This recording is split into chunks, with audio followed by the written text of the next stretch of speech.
Hello, this is Danny Raymond, the voice behind Ray's Guide. Yesterday, CIG had an Evocati test described as the first test of server meshing on the Technological Preview channel. Now, I'm just working from my notes here rather than from a script for the purpose of saving time, although, in all honesty, I'm not sure how much time it's saving. This was the first test for Evocati that occurred under the new rules for Evocati releases, in which we are allowed to discuss the release notes, but we can't publish any images or video of the test itself. And this leaves, I must admit, some gray areas in terms of what I can actually describe about the experience of being in the game itself. I've had some negative experiences in this regard. For example, in 2022, just 2 years ago, I got reprimanded for having even admitted that there was an ePTU environment in addition to the PTU and live environments. Now, of course, everybody knows that, and the ePTU often gets used for all sorts of non-Evocati things. So that just kind of gives an indication of how much this whole subject of the NDA and what you can and cannot say is evolving. So to be clear, the video that's playing in the background is not from the test. It was recorded a couple days ago in the live environment, and it is showing something that there is a point to it, and I'll get to that point later in this video.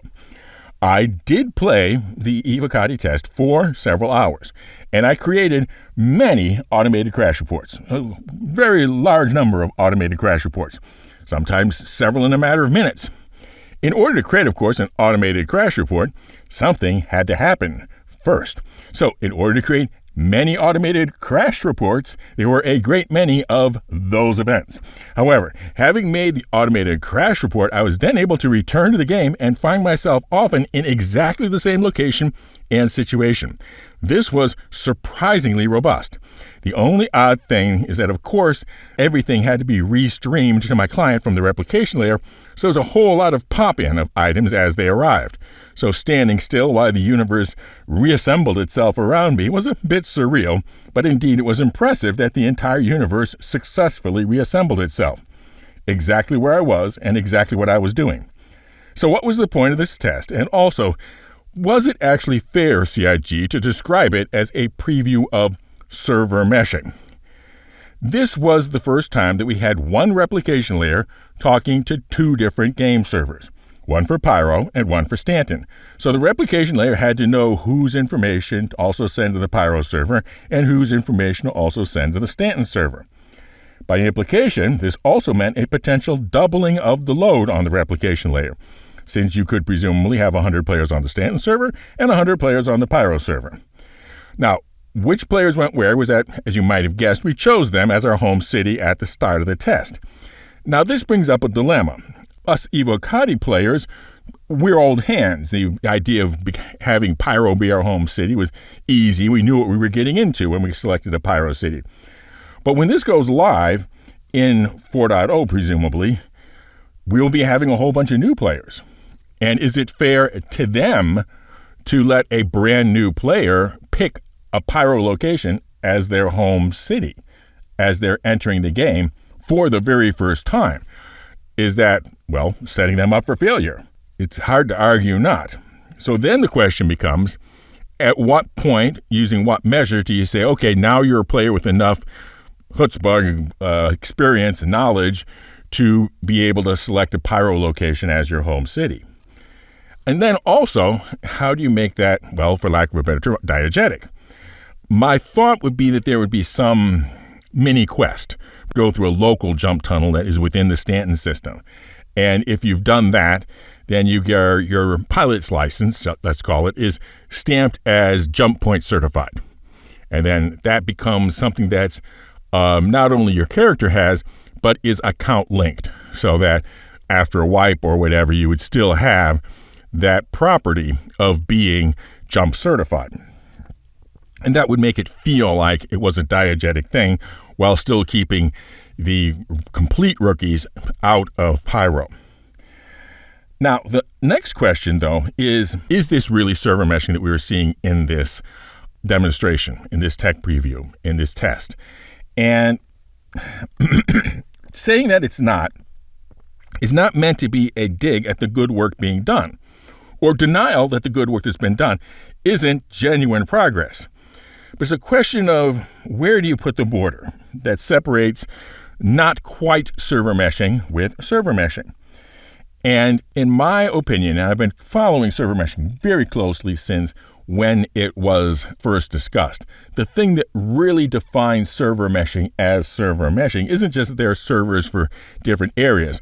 I mean, all the way back to Ultima Online, and you had maps and zones, each having its own server. So the thing that really makes server meshing is the live handoff.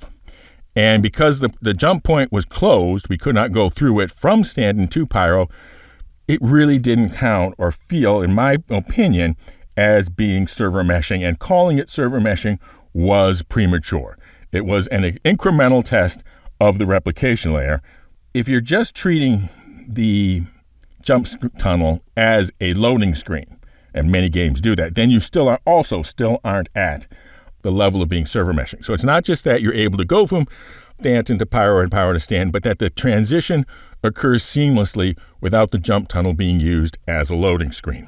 What would really qualify as server meshing, though, would be if you had new Babbage under one server and Port Tressler under another server, and that the transition from the one server to the other happened seamlessly while you were flying up there. You didn't have to use Quantum Drive to be handed off from the new Babbage server to the Port Tressler server. That, when you're able to do that, then you really have server meshing. It's the handoff that really separates server meshing from zoning and separate map servers. Then what would make it a dynamic server meshing would be if at some times, in some loads, new Babbage and Port Tressler were on the same server, and other times, new Babbage, when they were more busy, new Babbage and Port Tressler would be on separate servers. And that you wouldn't really know whether it was time 1 or time 2. That would be a true dynamic server meshing. A manual dynamic server meshing would be if an admin had to make that choice. And an automated server meshing would be if the system itself made that choice and could switch from one to the other. And so, really, congratulations to CIG for this test. It did represent an incremental step forward, and it did represent an assurance that the replication layer is being able to do the scaling that it needs to scale. It's going to have to scale much, much further before we're ever really able to open up dynamic server meshing and have really large shard counts. So what have you been looking at here? Well, in a prior video, I did a very fast, quick, it was called a fast, easy, quick money route between Bajini Point and Area 18. It took 25 minutes and got a little over 250,000 credits. This is another one, but starting in Microtech. And it's basically bringing barrel to new Babbage. My primary source for the barrel would be SMO 10 on Microtech, with its backup source being SMO 22 on Microtech, and the backup source being SMCA 8 on Calliope, and the backup source being Ryari Kaitag on Calliope. Now, sure, you can make more money by selling at Orison, Lorville, or Area 18, but again, this idea is if you only have a limited time to play, and you would need to have, in those cases, a return loop as well. However, there are return loops from Crusader, Hearst, and Arson, but honestly, barrel is one of the best choices if you want to concentrate on just one commodity. There are lots of possibilities, and thus, lots of backup plans. Anyhow, bought at $1,542,000 and sold at $1,774,000 for a profit of $232,000 in 25 minutes to have to sell. Maybe a few more if you're else going to be wrapping up for the day and need to fly back to the hangar to store. And so now for an update on our giveaways, we continue to make progress towards our goal of giving away the Zippy Zazzy Zaftig Zephyr, the Zeus 2 cargo, as well as our larger goal of magnificent multi-role mining meta, the Arasta. One entry per video, just be a member and be entered automatically, or subscribe and comment with the secret word.